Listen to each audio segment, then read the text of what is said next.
Good morning. Today is Monday, February the 17th. It is President's Day, so happy President's Day. Should we name all of them? Yes, let's start from the second one. Go. From the second one? Yeah. Wait, why not the first? I like to go in order. Give me the second one. Go. So I'll go George Washington. I think it's like something Mr. Adams. Yeah. Oh. Third one. Huh? Third one. Mr. Jefferson. No, very good. Fourth one. There's another Adams in there somewhere. So today we are celebrating President's Day and dropping a new episode of the Dear Church podcast. This morning we are continuing our conversation on church leadership, moving on from, I guess, the discussion that we had last week, moving on to a more practical one. And we'll be doing some current events and Q&A and actually, no, I lied. Sorry. We'll be doing a heresy today and a Q&A. So you are in store for an amazing, fun time on this President's Day. If you have off, you are just chilling at home. If you're driving into work, why is your company woke? That's the question that we should be asking this morning. You are listening to the Dear Church podcast.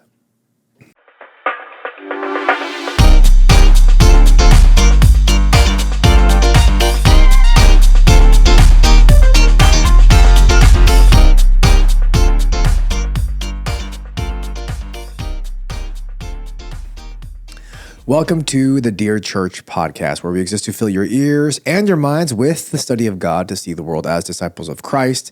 My name is Sam Yang, and we have with us Pastor Eugene and Junseok and Brian. And we are all here today in the booth recording this episode regarding Christian leadership. Why don't you let me introduce myself? I don't know where we're going if you introduce yourself. I don't know. Anyway, today we are talking about the practicum, if you will, Christian leadership. We talked about who can be a Christian leader, who can be a leader, rather, last week, and just the roles that God has positioned us in. And today I thought we would discuss maybe the qualifications of what a leader, qualifications that a leader has, rather. The question is, if elders are quote unquote ideal leaders and that people are to aspire to be an elder, are there separate qualifications for leaders and elders? How different? Are these qualifications that we need to have prior to being a leader, or are these things that we can continue to grow in? So like, even for elders, right? Do they have to have these qualifications prior, or can they grow in these things? AKA, I think this person will be good at this or have this quality, and so I want to have him be ordained or instituted as a leader, and he'll grow into it. And then last but not least, what are must-haves and what are good-to-haves? Some qualifications that they must have. Qualities. They need to be able to be wise and govern well.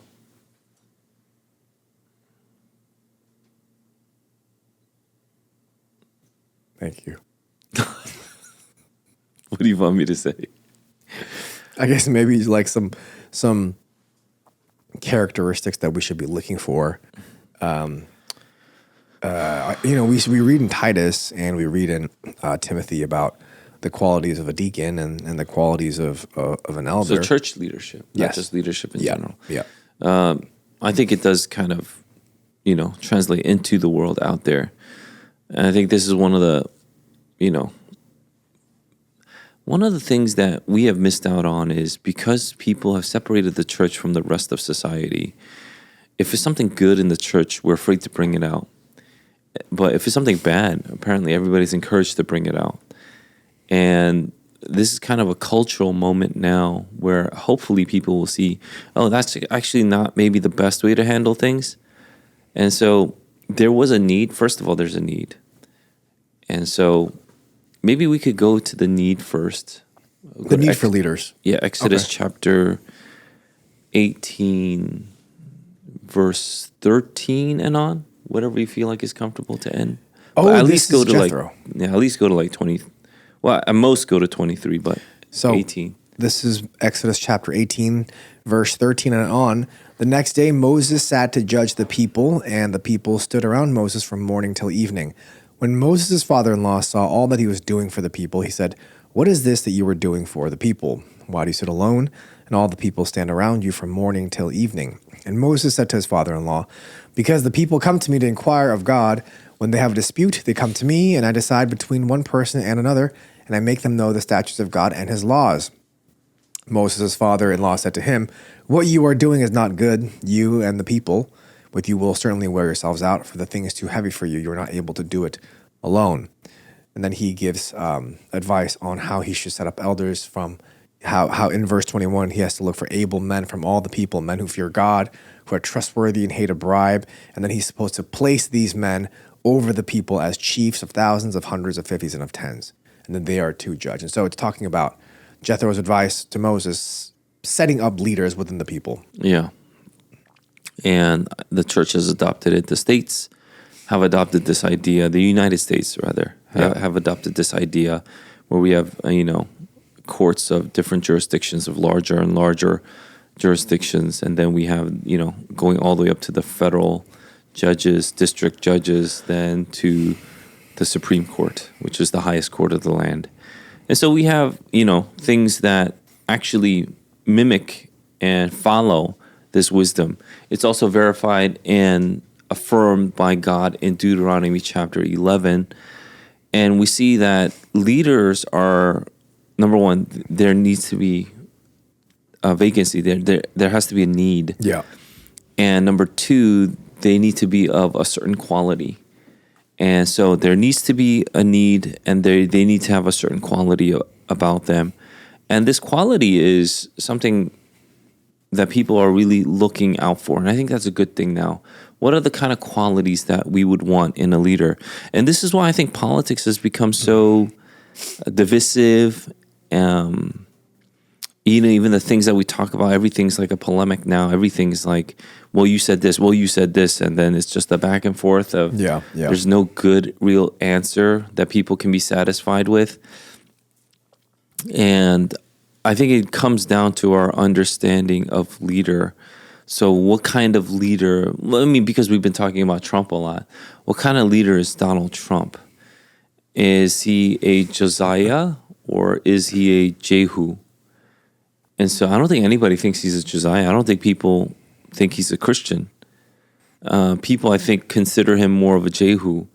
And so if that's the case, then we need to make sure that there are boundaries around our leader, biblical boundaries. So we pray for those boundaries, and we actually, in boldness can speak to someone like that to hold him in place so he doesn't go out of those bounds, which is what our previous leader, president, did not do, especially when it came to things like pro-life stuff. And so, knowing that now, there are leaders that need a certain quality, that have been given jurisdiction over varying groupings of people. That makes sense? Yeah, just to clarify, Josiah and Jehu were kings of Israel and Judah. And so, just in case people were... What kind of king was Josiah? Josiah was the one that he didn't rediscover, but he was the guy where the priest found the law, right? And then... Yeah, he was a young king. Yep, very young. And he got rid of all the idols, right? What kind of king was Jehu? He was the guy that overthrew, who were they? He overthrew Ahab and Ahaziah. Okay. So when you cough, Ahaziah. Okay. And he ended worship of Baal in Israel. Yeah, he is a little more of a wild guy. Wild man. Yeah. Yeah. Son of Nimshi. Was he the he drives the car? Not the car. He drives like a madman. Yeah. We have a brother in our church that drives like Jehu, son of Nimshi. Yeah. Yeah. He used to until he got married, and now he's like a safety driving instructor. So that's great, because before people were very, very, people were actually surprised he wasn't dead yet. Okay, what was the? Did I answer your question though? Yeah, I guess the need for leadership is there. The need is obviously important. If there's no need, then we don't need a leader. But I guess if there is a need, when you look for leaders, what qualities should leaders possess? Maybe what are some must-haves? What are good-to-haves? Because I think oftentimes people mistake the two. They mistake must-haves as good-to-haves, and they mistake good-to-haves as must-haves. And so I just want us to be clear on what a Christian leader should have, absolutely, and another one that is good to have, but it's not an absolute need, if you will. Yeah, I think, well, first, we should be very thankful that if there is a need and you have a leader, that's great. That need has been filled. The reason why Jethro was like, this isn't good what you're doing. You're going to wear yourself out. This is not sustainable. You can't have, potentially 1 million people come to you or thousands and thousands of people come to you daily and, try to figure out something and have a judge. So this is why even in the church, after you reach a certain number, you need a plurality of elders. Maybe in a church of 10 people, you may not have to. But once you hit 20, 50, 100, you need a plurality of elders. And so this is something that we see in the Bible. This is good. This is a blessing. But you can't just pick anybody, right? You just can't pick anybody to be it. So even Jethro has some very, very basic guidelines. So this is from the Old Covenant and the Old Covenant mediator Moses, who still needs leaders behind them. But then once we get to the New Covenant, we see that Jesus is the one that gives giftings and leaders. So it says in Ephesians 4, to some he has given, to be apostles, elders, evangelists, and teachers, pastors, right? Yeah. And so, what is it exactly in Ephesians 4:11? We could get that right because I don't think elders was there exactly. Ephesians 4:11 reads, "And he gave the apostles, the prophets, the evangelists, the shepherds, and teachers to equip the saints for the work of ministry, for building up the body of Christ." Yeah, and so that kind of office has been there. I mean, I guess we could have a debate on whether the office of evangelist is still there, or if it passed away, if it passed away. If it is the JDSN, then it's higher than the pastor because it comes before. Oh, I see. Yeah. Anyway, so I mean, you read it. So these are people who are trustworthy, hate a bribe, and who fear God. These are people who are wise and able to lead. I think there are things that are obviously disqualifying, especially if you take a bribe, which is why I think now it's kind of 50-50 from the polls that I've read. But, when the Department of Government Efficiency started to find things out, there was a lot of hoopla, a lot of anger. I don't know why there's so much anger, but there's a lot of anger. And some have decent points, we need to be able to audit, not just get rid of stuff, and those are half decent points. I mean, I don't agree with them, but those are half decent points, and people are just very, very upset that all of a sudden this aid won't go to where it needs to go. But my point was, when you see something like people taking a bribe, it destroys not just that leader's credibility, it destroys all those that they were meant to lead. And now we're finding out once we're digging in, which is kind of insane, right? Because here are these bunch of tech bros, because Elon Musk is a tech bro. Mm-hmm. And what he did was he went to these agencies and he just got root access. Do you know what root access is? No. So if you're not a tech bro, you might not understand. Root access is the most base level of access. So root access means you have access to everything. So let's say you have root, which is the base folder of where everything starts.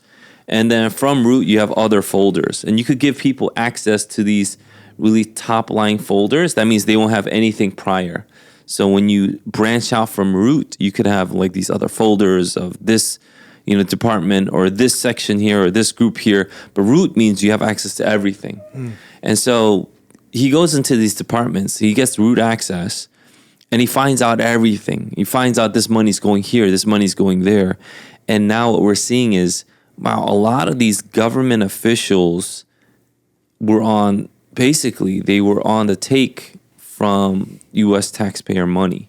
So that's why they got all this extra money, which is which is what people have been suspicious of in the beginning. So people have been suspicious. How did someone like, a congresswoman like Nancy Pelosi have $170,000 job, work there for, a number of years, but now is worth $20 million? How is that possible on that kind of salary? Yeah. And so people have always been a little suspicious. But once you get root access, you're like, oh, this government grant went here, this grant went there. Now there's speculation, and I think there's some reports coming out that even Chelsea Clinton and Malia Obama got some money from USAID. Like Malia got like 2 point something million for writing letters or pen pal letters to Africa, and then Chelsea Clinton. I mean, you could do your own research on this. Chelsea Clinton got like $4 million, and then some of that went to her wedding and stuff like that. Ooh. And so Yikers. Those things are like, well, how else would they get all this money? Yeah. How did these people who are in politics get all this money? And there's a famous saying that if you go into politics and you become rich, it's a sure sign that you're a crook. So if you go into politics to be rich, then you are definitely a crook. And so those are things that's kind of interesting. It's interesting because now we know that the current president and Elon Musk, they're actually losing money over all of this. People are like, oh, what about all this, government contracts and blah, blah, blah. Obviously, they're now all up, disputed and challenged, and all these people are hating on it. So he put that on the line to even serve in the capacity that he's serving. So I think he's a noble guy. You might not agree with him, but I might not agree with 100% of the things that he does, but I think it's still something noble. But it goes back to, are you trustworthy? Will you take a bribe? Will you take money from this agency or this lobbyist or this pharmaceutical company, whatever, whatnot, to promote their agenda rather than the people that you are supposed to represent? If that's the case, then you are a corrupt leader, especially if you are presiding over judicial matters, because you're now going to judge between parties. And so if you have a bribe that you take from one party, then you are going to have, a preference for them. And that makes you a terrible leader, an evil leader. And so there's some very basic stuff that went from the Old Testament covenant all the way to the New Testament. And the New Testament is actually even better because it goes down to more specific characteristics that someone should hold. Like you mentioned, from Titus or from Timothy and places like that. So I guess the reason why I'm asking this is there's two reasons. On the one hand, we have leaders that have become leaders or are officially, I guess, leaders in the church, start to swerve, start to go away from these qualities. Then on the other hand, we have congregation members, lay members that notice these things and say, hey, that leader is not living up to this quality. That leader is not living up to that quality. And so there's a lot of pointing going on, which can turn to bitterness. And I wanted us to just address this because I think this is prevalent in many churches where people are like, well, hey, how come that elder is doing that or that deacon is doing this when the Bible says, when we say that, hey, a deacon has to be this way, an elder has to be this way, how come we don't see that in what's happening in our church? And at what point do we say, hey, this person can no longer be a leader because they are now unqualified? Does that ever happen? Yeah, if you don't fulfill the things that are pretty, standard fare that we see in 1 Timothy 3, for instance, for an elder or deacon, or in Titus, I think that is disqualifying. It is disqualifying. If you cannot manage your household, for instance, it is disqualifying. You can't manage the household. You can't manage the church. Yeah. And so those things are disqualifying. Those things have to always be in your mind. Let's say when you're married and you and your wife get into a heated argument or something like that. Yeah, people could get into arguments, but it's not that doesn't disqualify you just because you have an argument. What disqualifies you if you consistently cannot manage your household, meaning they're all amuck. It's all a mess. It's terrible. That's why, even what we talked about last week about how some churches say that a man with young children shouldn't be an elder. Yeah. I tend to see the point of that, because how do you know if you can manage your household if you haven't managed them yet? Yeah. Right. And so those are things that are incredibly important for us to take into consideration, because what you are doing is you're taking the word of God that seriously. Now, do I agree with it? Obviously not, because all of our elders have young kids, minus one. Yep. Right? Minus one. And so, what do we have? Like 7 elders that are active right now. And so all the elders minus one have young children. And so I don't think it automatically disqualifies. It is disqualifying, though, is even with the young children, you cannot manage them. So we will see in the future if this holds true, where, we continue to pray in covenant with the families, and they are going to be raised well in the nurture and admonition of the Lord. If that's the case, then I think that's a good thing that we can find out about this part. So I think, for the leader that's listening to this, it is important, it is crucial that we continue to be qualified, in the sense that it is crucial that we do not disqualify ourselves. It's important for us to maintain our spiritual disciplines and continue in our sanctification. I think, on the other hand, for lay members just who are listening and maybe pointing fingers at leaders, what advice would you give to a member that notices maybe the inadequacies of a leader, notices certain qualities that do not promote the glory of God within the church? How would you advise them, or what advice would you give them in discerning and then acting on these convictions? Yeah, that's a good point. I think some people are a little bit more gung-ho about a lot of these things. Yep. Meaning like, oh, I see this person and it is, they are disqualified or something like that. Yeah. I think the first thing, and I think I heard this from John MacArthur too, but the first thing that you should always do is you should pray for a leader. If you haven't been praying for a leader, then you should keep your mouth shut. But if you have been praying for a leader and all these things start coming up, then you should definitely, as you're praying for the leader, approach the leader. And if the leader doesn't listen, then you have to approach the session. Leaders are held to a higher standard. So there isn't like, those like 5 steps before. It's just like that one step. It goes straight to the session if something is disqualifying. And for instance, let's go to 1 Timothy 3's standard of drunkard. Let's say you see an elder drunk, not just once, but you continually see this elder drunk in like weddings or any kind of gatherings that they do. Yeah. They drink too much and everybody sees that. If that's the case, then this person has disqualified himself with this standard of 1 Timothy chapter 3. And if he's disqualified himself and this, the people in the church see it, then they have to bring it to the session if the session has not seen it. And he must be disciplined. If after discipline, he does turn around, then I believe that this is something that he can, pretty much save himself from, meaning he can still keep his eldership if he is repentant. But if this is something chronic that's been happening for like, again, it's case by case, it depends. If it's been happening for 20 years and he was just like hiding it and deceiving people, he gets super drunk at home, beats his dog, I don't know, whatever it is, right? Oh, wow. Yeah, I think that is a more permanent disqualification. But if it's like, in indiscretion, we could all kind of falter here and there. And so we would probably give him a warning and then put him under discipline. And so it does depend.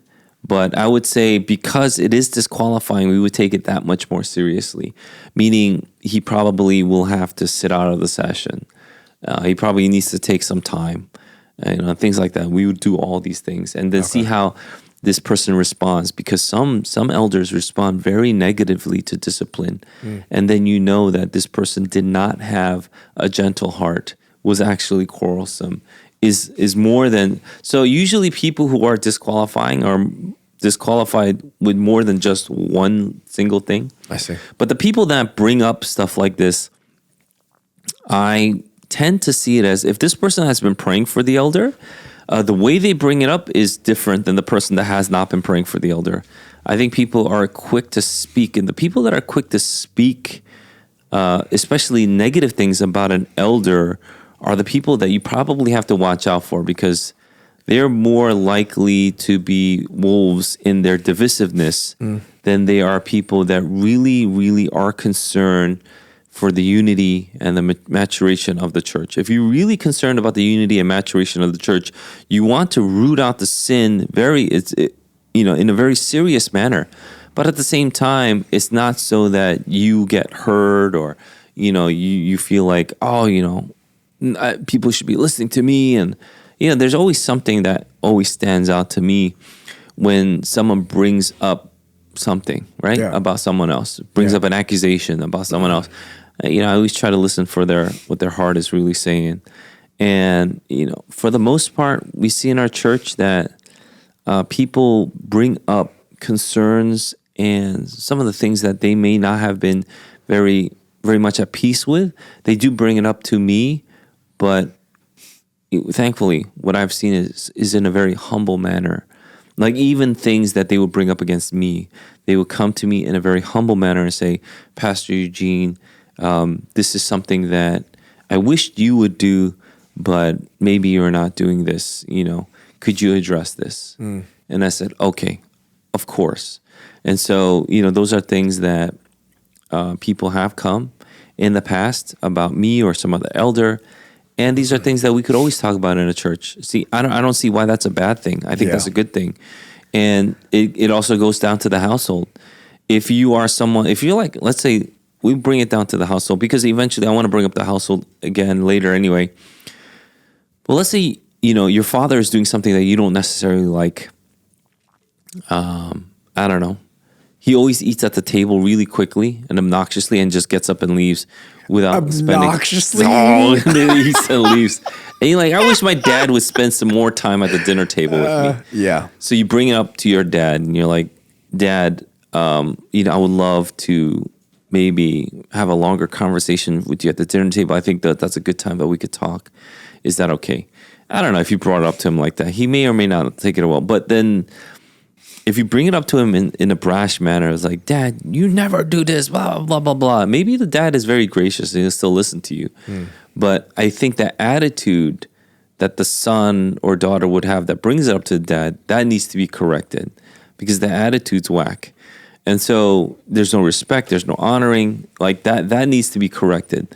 And so those are things that we get to see on both sides. The people that bring up, even if it's an accusation, they bring it up or bring up an issue or concern, and to those that are receiving that. And so I think it goes both ways when it comes to, let's say, are we keeping up to the standard? And this is actually how we could keep each other accountable and encourage each other too. Yeah. Because, if you are able to teach, I think it's great that someone comes up to you and says, Sam, that was a really great sermon that you did two Sundays ago. I really, really was blessed by it. Thank you for, putting in the time and the effort, the prayer, and struggling through the passage and delivering the word of God to us. Yeah. I think that's a great thing to say. So I don't know how many people actually do that to you. Hopefully a lot of people did, which is what I was encouraging our church to do right before you gave the message. Yeah, people were very, very, very gracious. They talked to me about the sermon, and even in my family group, people were very gracious in how they received it and how they, I guess, commented on it towards me. And one family even bought me frozen pepperoni pizza because they said, you love this. So, well, I didn't want to bring it up, but since you brought it up, bring up what? When you give a sermon, And let's I say didn't lie. when you say I didn't didn't say lie, that you though. lie. I don't know I why feel you're like already on that's the where defensive. That's where we're going. But let's say you say this is a quality that I possess. Yes. And you say it like pretty emphatically. You mention it more than once. I love pizza. Yeah. And the people that are closest to you Yeah. are confused. Let's say, like Brian's shaking his head. Brian's shaking his head. He has a neck condition. He does have a neck condition, though. And then they're a little bit taken aback. Not a lot, just a little bit taken aback. Why would you use this if the people that are closest to you? Right. Right. It was a part of me that I wanted to share for a while, but I didn't have the correct avenue to do it. Yeah, so I believe this couple did this, with a heart of wanting to bless you, but also at the same time wanting to test you. Yeah. Because for all the years that they've known you, they've never seen you eat a pepperoni pizza slice. Yeah, so it's a recent love that I've had. Like very recent, like the day before. No, it's been a couple months. And actually our youth kids introduced me to pepperoni pizza. And it's really good. So they bought it for me and I feel like they're doing it to test me, but I'm going to eat it eventually. I don't know when, but I will because I love pepperoni pizza. No, I don't think I think if you lie in a sermon, as small of a lie it is. I didn't lie. I think there needs to be repercussions. If you didn't lie, that's cool. I'm happy. Yeah, thank you. I just couldn't really think of another food that I loved besides pepperoni pizza. I love it so much. So, I mean, if we're talking about food, just the quick sidebar. Yeah. There were a lot of brothers that listened to this podcast that were confused at my statement that McDonald's versus Wendy's, there is one that is clearly superior in quality and taste. And they were like thinking, which one is he talking about? Because he better not be talking bad about Wendy's because I'm a Wendy's person. Yeah. And so I think they were a little bit, offended, like prematurely offended that I might be talking about McDonald's when they love Wendy's so much. Yeah. Wendy's but it goes to the heart issue. So if you are prematurely offended, then you maybe deep down know inside or think inside that Wendy's is not superior. So it's a repression. Otherwise you wouldn't have been offended. You would have been like, oh, obviously he's talking about Wendy's, but none of these brothers thought that. Yeah. They think like, oh, he might be talking about McDonald's. I'm offended because I'm such a Wendy's fan. But I didn't say I was talking about McDonald's or Wendy's. I gave no inclination of either. So, yeah. So this is a hard issue. The pepperoni pizza is a hard issue. The people that were offended by the McDonald's Wendy's, that's a hard issue. So it all goes back to the heart, it's my point. It's a hard issue when you bring up something like an issue or an accusation about an elder. So, I mean, since we're talking about this, since you had mentioned it, I made I didn't make this. I tried a new sandwich at McDonald's. Why do you have to lie in the sermon and the podcast? It's so easy for you. So I created. I had this delicious McDonald's sandwich. I'm not a big McDonald's guy, but if you get a quarter pounder, I don't remember who told me this, but if you get a quarter pounder and then you put tomato, a double quarter pounder with cheese. Double. Double quarter pounder with cheese. You get Roma tomatoes. You get lettuce, and you put Big Mac sauce on it. Wait, you know this too? Mm-hmm. It's delicious. It's so good. The past Eugene got it for me a couple days ago, and it was absolutely phenomenal. So I've been thinking about it. But yeah, it is a hard issue, like you said. Yeah, I mean, look, if you're a Wendy's guy, you're a Wendy's guy. It was obviously a joke. I didn't really side with one or the other, but there is a burger that I especially enjoy in McDonald's. You can't do it through the app. You have to go to the store.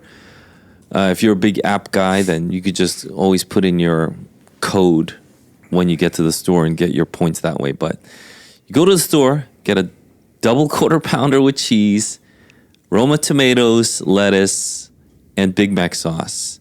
Sometimes they'll charge you extra. Sometimes they won't. It doesn't matter. It's worth it. It's still going to be less than $10. And it's a pretty high quality burger for a fast food joint. And tell me if another burger at any other fast food joint compares with what I just gave you.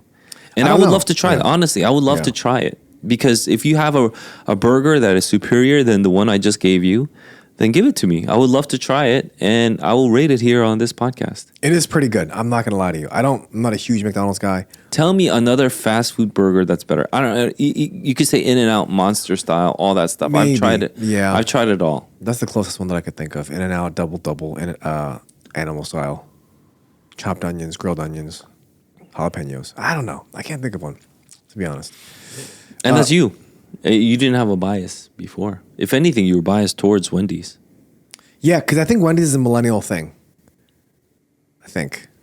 That's what it seems like. A lot of these young guys are huge Wendy's fans. That's really helpful. And like you said, if you have a better burger combo, maybe we'll even eat it on air, as they say. I'm not going to eat it on air. We'll eat it off of air, and then we'll discuss it on air. Yeah, we could do that. So I guess, we were talking about church discipline a little bit, and since we brought this up, there is a follow-up question. Does church discipline of a leader automatically go public? And what can be settled in-house versus public? Is it always one or the other, or is it kind of a discernment thing? Should it always be? Like, how do we think through that? Yeah. I think, why don't we read that passage? I don't remember if it was Timothy or Titus. This is 1 Timothy chapter 5, verse 17 to 25. Let the elders who rule well be considered worthy of double honor, especially those who labor in preaching and teaching. For the scripture says, you shall not muzzle an ox when it treads out the grain, and the laborer deserves his wages. Do not admit a charge against an elder except on the evidence of 2 or 3 witnesses. As for those who persist in sin, rebuke them in the presence of all, so that the rest may stand in fear. Okay. Yeah. And so this is where you would see then when you take that, charge against an elder, that elder needs to repent. Otherwise, it goes straight to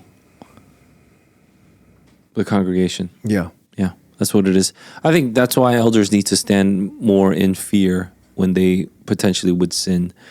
It's a grave thing, especially if it's a serious sin, like, I don't know, theft, bribery. When it comes to Bribery is crazy. those are the two things that I think a lot of elders fall from. And by elders, I'm talking about like pastors, because ruling elders, I don't know. I think ruling elders are pretty solid, but it's the head. It's the head of the head that gets the most temptations, and when they fall, they probably get attacked more, obviously. But when they fall, it like destroys that church. Oh, yeah. It hurts them so bad. Yeah.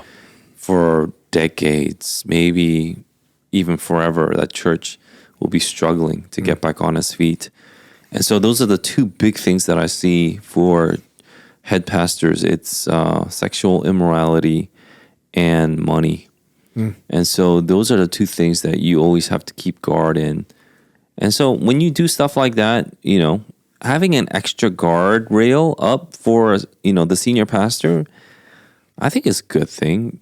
I don't know why, let's say, I would have access to signing checks. I should not. That's why I have a deacon and an elder in the finances. And so there are multiple levels there. And, even with counseling and things like that, if it's a one-on-one with another, let's say it's a female, you have to do a one-on-one with a female. We do have some standards that I like to keep, like open door policy. Also, you should let your spouse know, especially if it's another woman, Right. that you have to, for some reason, counsel. I add a third level, which is, for women, it's limited. So let's say you're counseling a woman, then it can't be, ongoing. You can't do it for years and years and years. Yeah. You just can't. You have to either pass it off to another counselor, or I would probably recommend an older woman. Yeah. And so hopefully, and you should pray for older, wiser women in your church, like Titus 2. They're such a blessing. They're such a blessing in so many dimensions to have older, wiser women in the church. think that's a great segue to the next question, actually, and it has to do with older women in the church and leadership positions that women can have in the church. One of the things that we are hated for as a church is the fact that we believe in the biblical concept, not the non-biblical or the biblical, but the biblical concept of complementarianism, not the non-biblical concept of egalitarianism, but the biblical one of complementarianism. And because we believe in this biblical doctrine of complementarianism, we get a lot of flack for it. And I think a lot of times people may have this misconception that means that there is no such thing as women leaders in the church. Women can't be leaders. They just have to be quiet and not do anything. Is that what we believe? Is that what the Bible says in regards to women being in leadership positions in the church? How can women serve as leaders in the church? There are some things only women can do, you know? And instead of celebrating that, society has come to a place where we have looked down on it. And it's unfortunate. It's quite unfortunate. There are now pejoratives that we use, like, I think even stay-home mom is considered like a negative thing. No one wants to be called a stay-home mom. It's a great privilege and honor to be a stay-at-home mom. Imagine your husband is able to make enough so that you can raise your own children, so you don't have to pay money for someone else to raise your children. Yeah. What a great privilege that is. So stay-at-home mom, especially in North Bergen and Jersey, what a great privilege that is. Yeah. And so there's some things only women can do. When your wife is pregnant, you didn't think, if she doesn't want to do it, I'll just pick up the mantle and I'll just finish it off for her. You can't. Right. Because only she can do what she's doing right now. So what are the things that only men can do? See, people can't answer that. Pastor. People can't answer that if you are of some, modern liberal bend. Because what are some things only men can do? Please answer that, because obviously there are only certain things only women can do. Like, there's no way for a man to pick up that mantle. No way. Right. And so what are some things that only a man can do? Now, people have changed that language to should do, which I disagree with. I think only a man can do certain things, like being a leader of the household.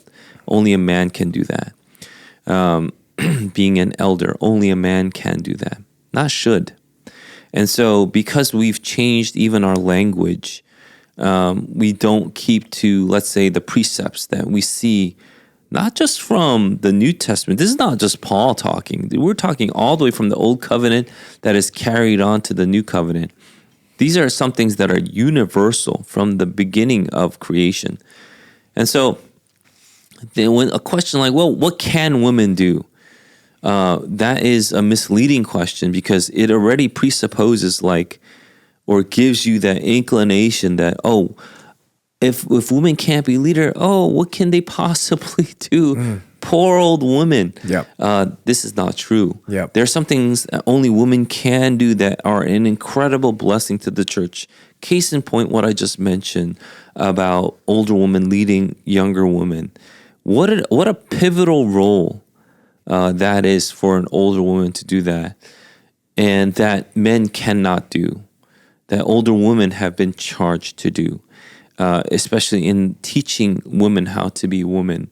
Those are things that are incredible. One of the things that I was able to even see is, when, let's say, your wife is going through her pregnancy, she doesn't flock to men, not even older men, to have them sympathize or even commiserate if it gets really bad about some of the things that she went through in her pregnancy. She doesn't do that. Why not? Aren't they leaders? Why can't they do that? Right. So those are things that she was able to do because there are other women, especially older women, that have gone through the process, that speak life to her when they say, you should try this. Sometimes it's just a look that they give, saying, I've been through it and I totally feel your pain. They can't do, and it's different when a guy does it. This is like, I hope things are okay. It's still different. And so there are some things only women can do. There are some things only women can do. If you can't tell the difference between the two, read your Bible a little more. Get a broader knowledge of the scope of what creation order God has. We talked about it last week about C.S. Lewis and how he doesn't believe in an egalitarian state. I don't tend to think that, these days, I am more on the tendency of not using even the word complementarian. I just think it's order. It's just order. Complementarian almost takes out the need for the word order, saying, oh, they're given this role, so they can support each other, right? But where's the order in that? If the order is taken out of our complementarian doctrine, then it's not truly complementarian in the way we are suggesting that all of this is. It's about order. God places things in order for the good of the people. And since we're talking about leaders, God has placed leaders, and this is something that I harp on quite often. God has placed leaders as a blessing to the people. The fact that Jethro was able to tell Moses, it was a blessing to Moses, yeah, but it's a blessing to the people who will finally have their cases adjudicated. There finally is a leader that's wise enough to give them an answer to the case that they had. They don't have to wait in line like, oh, what's the number that you got while you're waiting in line? It's 1,622. It's like, what? I have 1,000 people in front of me? And so instead of that, they get their cases adjudicated in a timely and proper manner. And so it's a blessing for the entire, congregation, the state, the church, the household, to have a good leader.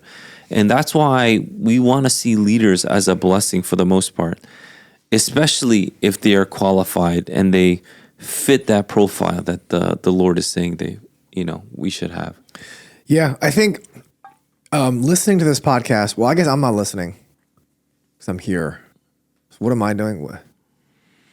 Hearing the answers to the questions just leads me to continue to remember to pray for our leaders. This is a position that is important. This is a position that is influential. This is a position that is also dangerous to temptation, from attacks from the enemy. And so this is something that we have to consistently pray for. Pray for our leaders by name. Pray for all of them. Pray for the officers. Pray for your small group leader, your family group leader. Pray for your large group leader. We have to pray for the people that are in leadership so that they would lead well, that they would be pleasing to God.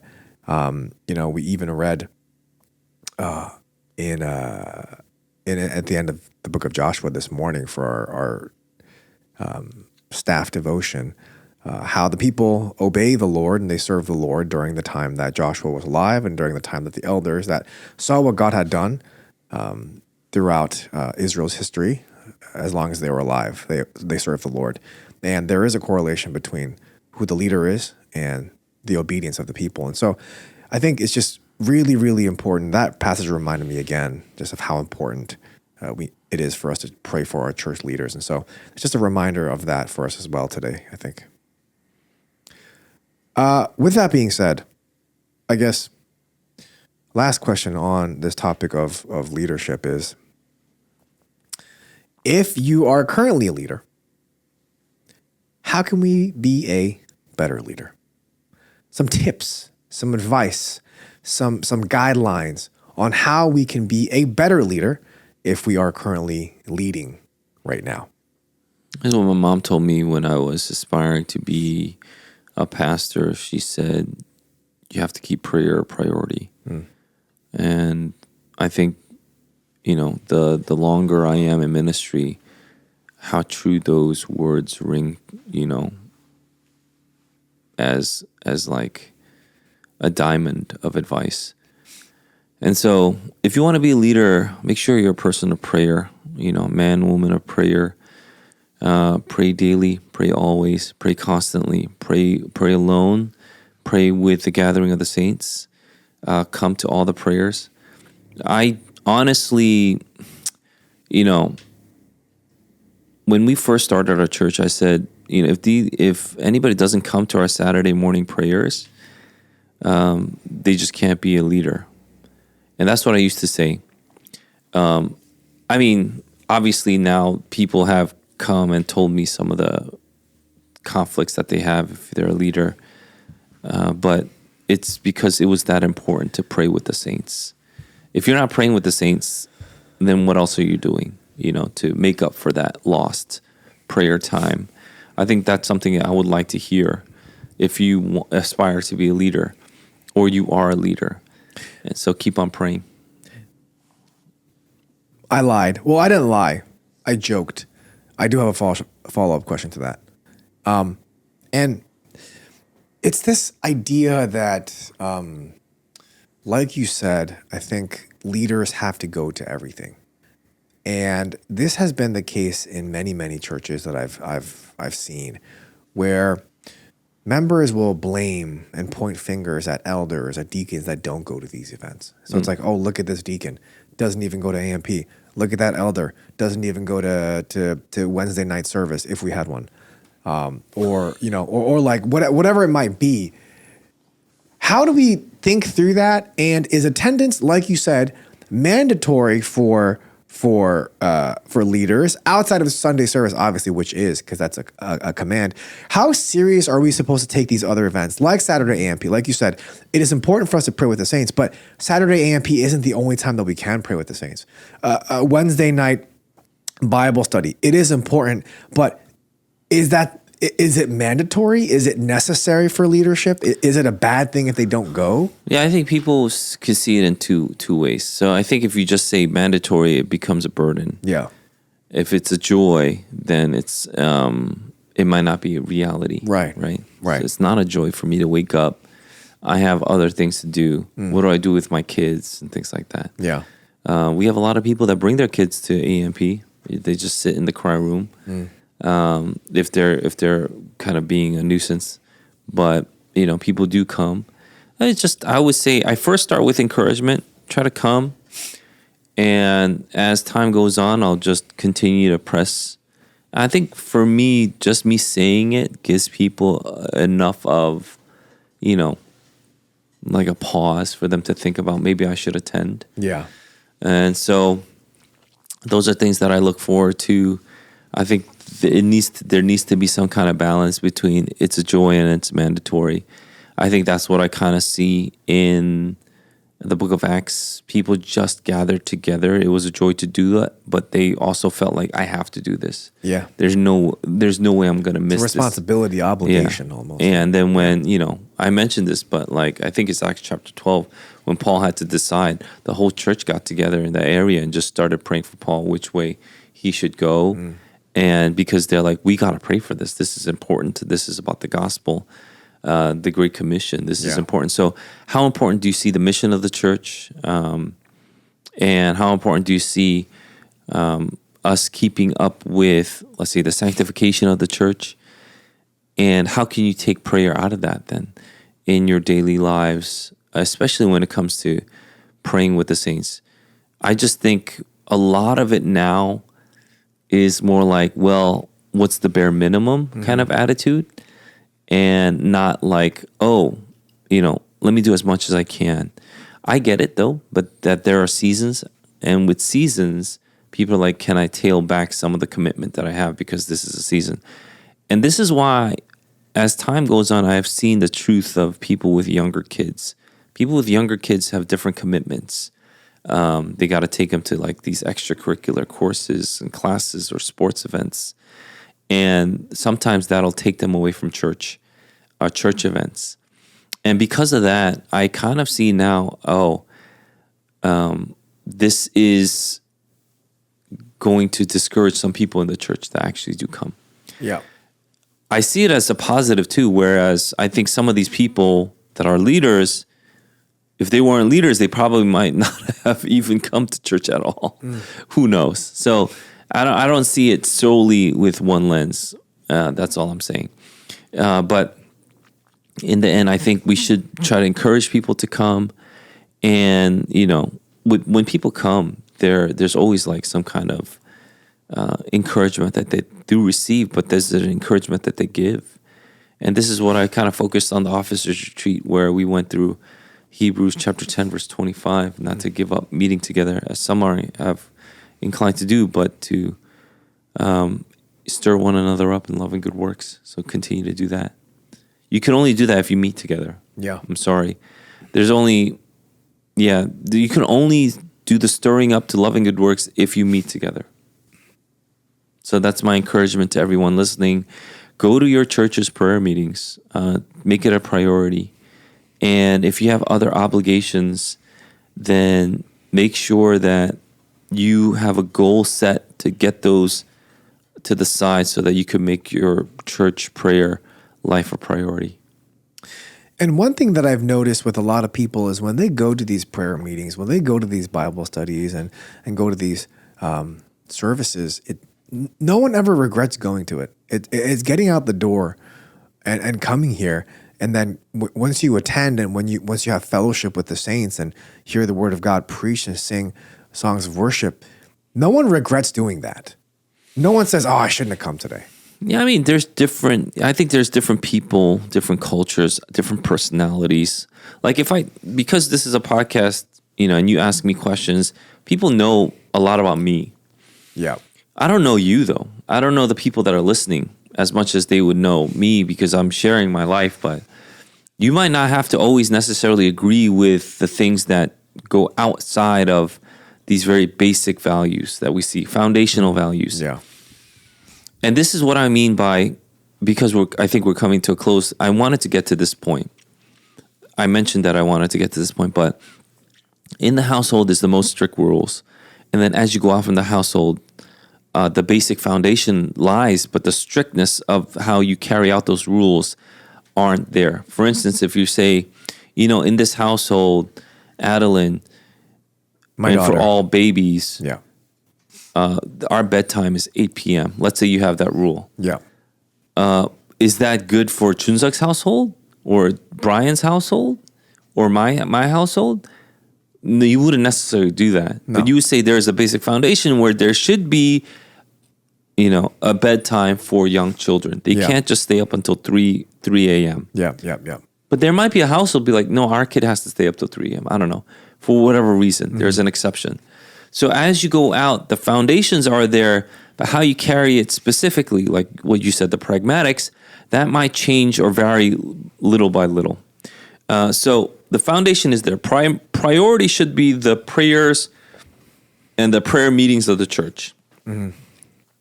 But, for me, I would say, because, I have friends that obviously have kids that are older, that are in college or post-college.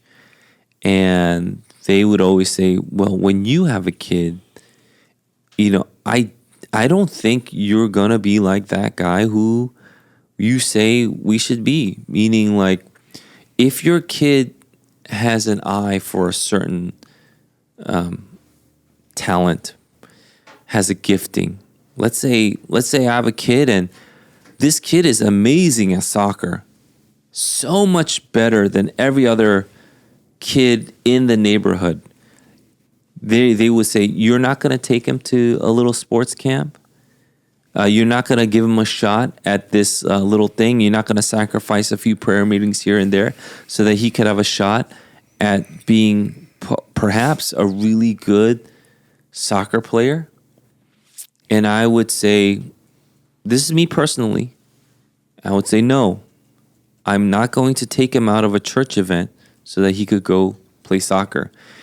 Any small church event is still a higher priority to me than the greatest soccer event. That's me, though.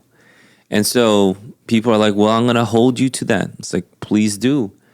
Because what if he does become the world's greatest soccer player?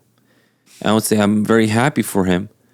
But what's the likelihood that because I've been prioritizing soccer over church, that he's going to hold church as a priority? Very low, very low. By the grace of God, some people have been able to keep the faith, but I don't know that because I didn't teach him that. As a parent, I teach my kid what a priority is, what his priorities should be. And if I teach him that soccer is a priority over church events, then I've taught him incorrectly. What if it's a small minor church event? I've taught him incorrectly because I believe the smallest minor church events, I don't know what they could possibly be. What's a minor church event? But I don't know. What is it? Is our morning prayer a minor church event? Because I never said that it was a minor church event. But let's say in your view, it's a minor church event and the greatest soccer game. And I would say even then I have taught him that there are things that are above church. That's what I've taught him. And then I believe that I have failed then as a father and I must repent. And that's what I would say to anybody. I would say it to an elder's face. I'll say it to a deacon's face. I'll say it to a non-elder or deacon's face too. I'll say it to a regular church member. You can't do this. And I have, by the way, that you can't be missing Sundays to get your kid to some kind of sporting event. It just doesn't work that way. And so these are some things that I personally hold on to. Now, can there be varying degrees? Perhaps. But you go tell me what those varying degrees are, and let's see if it holds up to the Bible, because isn't that our standard? Isn't that our standard? So if it holds up to that standard, then be my guest. There's a lot of freedom in the Bible, but it doesn't say that we should be able to teach our kids that there is a priority over God. And you're saying, oh, this isn't God that we're talking about. It's just some prayer meeting. All right, then. Then you have shown your cards. You have shown us where your heart lies. And that's why I'm saying you shouldn't be a leader. You shouldn't be a leader because I don't want you to teach that to the rest of our congregation by living that way. Thank you for that. But before we move on to anything else, is there any conclusory comments you'd like to make on this topic? On this topic? On this topic of leadership. Look, if you want to be a leader, it's a very noble task, but it's a very heavy task. And I hope that many, many people do. I think we have a crisis in our society today, in our generation, that people want the glory, fame, power, money. They don't want the responsibility. I think it's backwards. You should aspire to have the responsibility. Build yourself up to get that responsibility. It's ridiculous that we think that we could have the glory, fame, power, money without the responsibility. It is a backwards, twisted, disordered society that even thinks that they could believe that. It's like, can I have the accolades of bench pressing 405 pounds without benching even 100 pounds? How does that make any sense?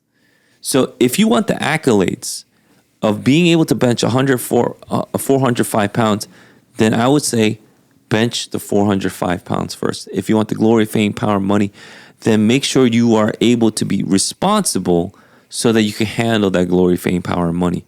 It's the same thing with lottery winners. That's why almost every single one of the lottery winners always go bankrupt or lose all their money and start back at zero. They got the glory, fame, power, money, but they didn't have the responsibility, the know-how. People always think they can. That's why this is just a side note. I know we're going a little long on this, but there's this guy he's very famous. He just goes around making videos and goes to just dudes out on the streets, like, how much can you bench press? And they're like, I think I could bench press like 245 pounds. He's like, okay, if you can bench press 245 pounds right now, I'll give you $245. Wow. And then he goes, and every single video he does, they can't do whatever they say they can bench press. Even small numbers, I think I can bench press like 205 pounds. It's like, okay, if you could bench press 205 pounds, I'll give you $205 right now. And they can't do it. And then, some other guy will be like 300 pounds, and the guy like crushes his chest because they want the $300, but they can't bench it. Yeah. So, I always imagine if a person like that came up to me, what number would I say? Yeah. Because he's going to be like, then bench press it. Right. And so what would you say, Junseok? If someone went up to you right now and says, what can you bench press? 395. You would say 395. But he should say 405. And this is my issue with Junseok. He should say 405. And then he says, okay, if you could bench 395, I'll give you $395. Would you take that? Yeah. And then he would bench 395 pounds because that's exactly what he could bench. Yeah. knowing that. But obviously, when some guy comes up to you and you didn't know all the things I just said before, I think I could. you might be able to fib a little. Because why? Because you want the glory without the responsibility. This is a condition that we have. It's a sinful condition. And you have to be able to admit it. You have to be able to say, my priority is not the church then. If your priority is not the church, it's not Christ, it's not God, but you call yourself a Christian, who are you trying to fool? And so this is a somber or sober reminder. It could be somber if you fail the test, but it's a sober reminder for us to make sure we're always sober-minded, but we're always alert. We're always alert because the test will come, and you don't want to fail the test. Thank you for that, Pastor Gene. We're going to slowly move on to our next section for this morning, and we just have one, actually, and that is heresy or not. What's wrong with you people?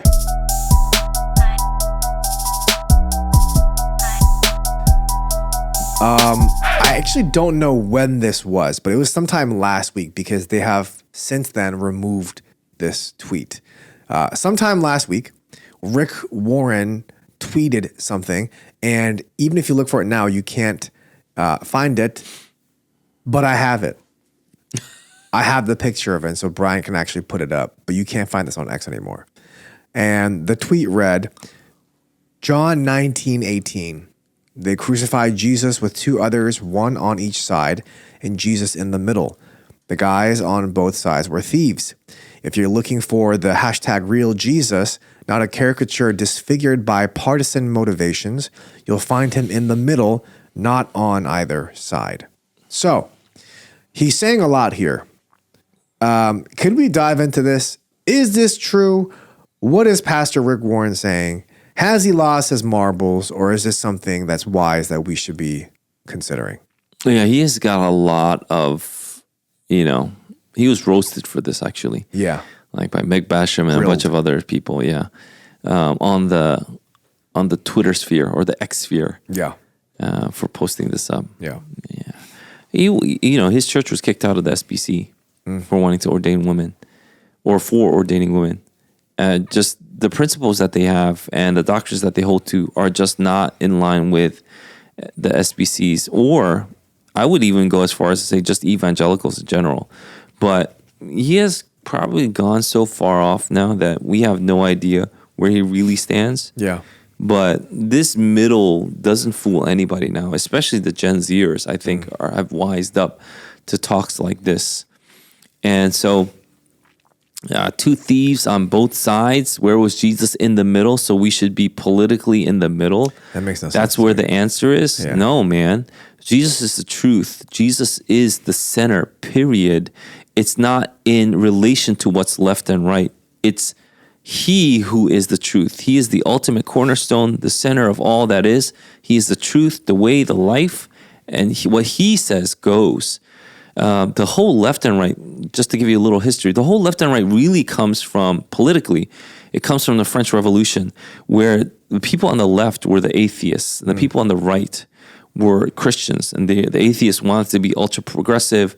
The Christians wanted to conserve the good values that the Bible gave.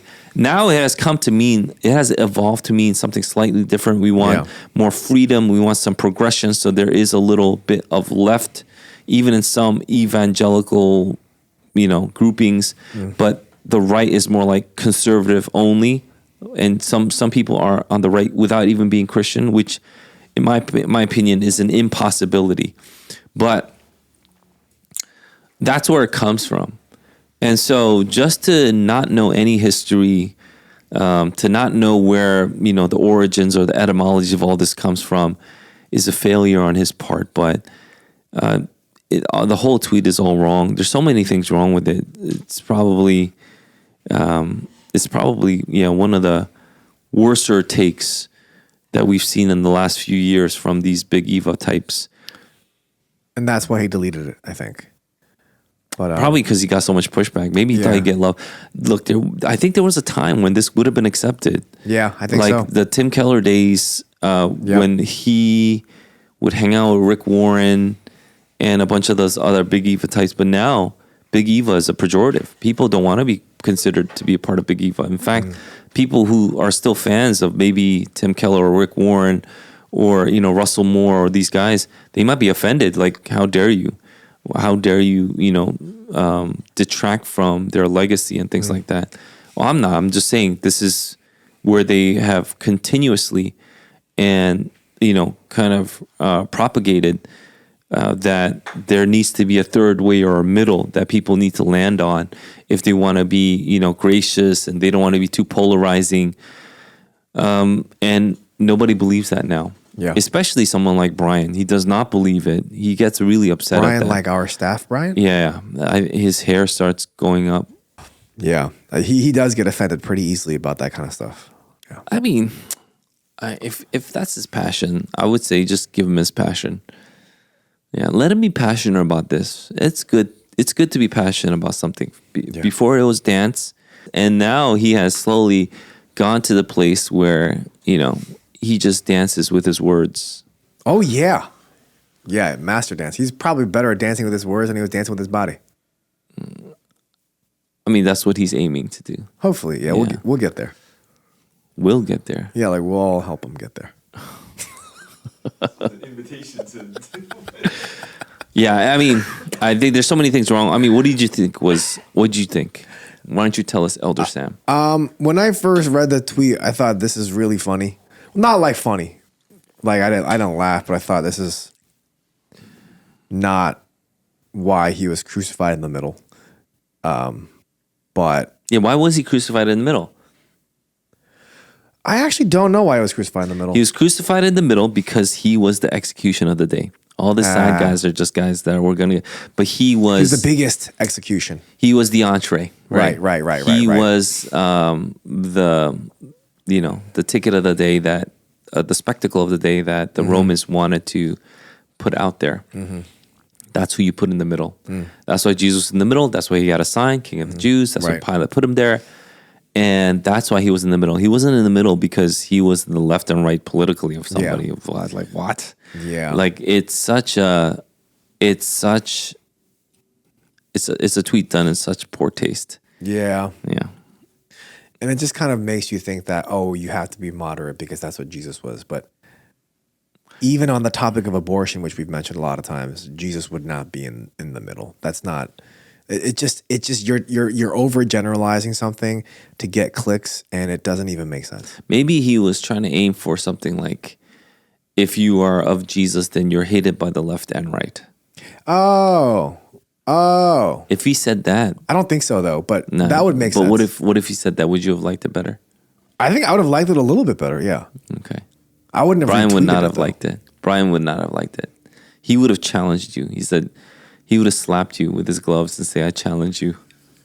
I don't think that's the common form of challenging. We need to go back to that, though. Is this a heresy? I have to press the button at least at one point. Is this a heresy? What's the heresy here? What's wrong with you people? It's wrong. What is the claim that he's making that's heresy? The claim that he's making is that Jesus is in the middle of the political sphere. And he's connecting that to... So what he's saying is people in church, pastors, shouldn't be so left or so right. They just need to be in the middle.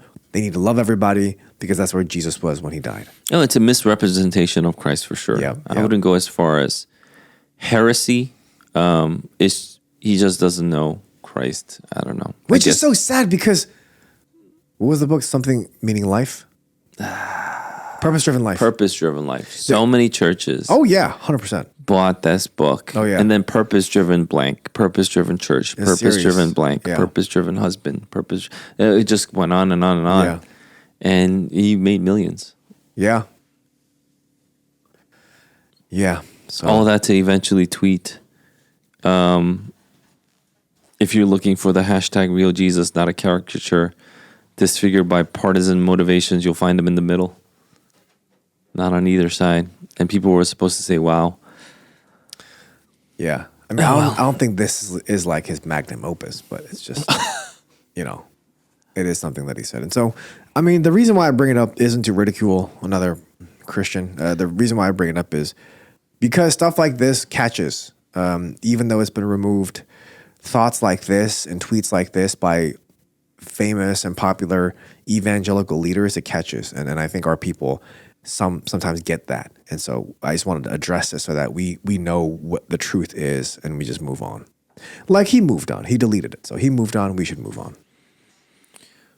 There's another thing that I wanted to talk that actually regarding this that I really was encouraged by. And what do you call it? Meg Basham and all these other people brought it up was that in X the other day, Yeah. they found out that the PCA put up a website showing how illegal immigrants can know their rights or find refuge or somehow avoid ICE and things like that. And the PCA put it up there. And then who's the one that found it? Was it Woke Preachers? Someone found it. Yeah, Woke Preacher found it. And I found it through Presbycast, so I follow Presbycast. And so when they found it, a bunch of people called the PCA leaders and said, "What are you doing? Why is this post here? Why is it talking about like doing something that is illegal?" And the PCA eventually took down that page, and this is the wording that they used. "We confess that we fell short of our biblical and confessional standard. We repent and apologize. We also apologize for causing confusion and consternation in our church. We have removed all the previously posted information from our website." So the PCA actually apologized and repented for having a page that said, if you're a legal immigrant here, here's some ways to avoid ICE and things like that, or know your rights or some junk to that effect. And I was so happy that we still have good men in our institutions. So I sent this to a brother in the PCA, and I sent it to him, and I said this: the good men outnumber these nefarious agents. And he wrote back saying, "I truly believe that is the case in the PCA." So, I'm really happy that we still have people that hold their ground and hold firm to the truth and aren't given into this Marxist woke ideology that so many have been given to, especially in our churches. Thank you for that. PCA 2026. Here we come.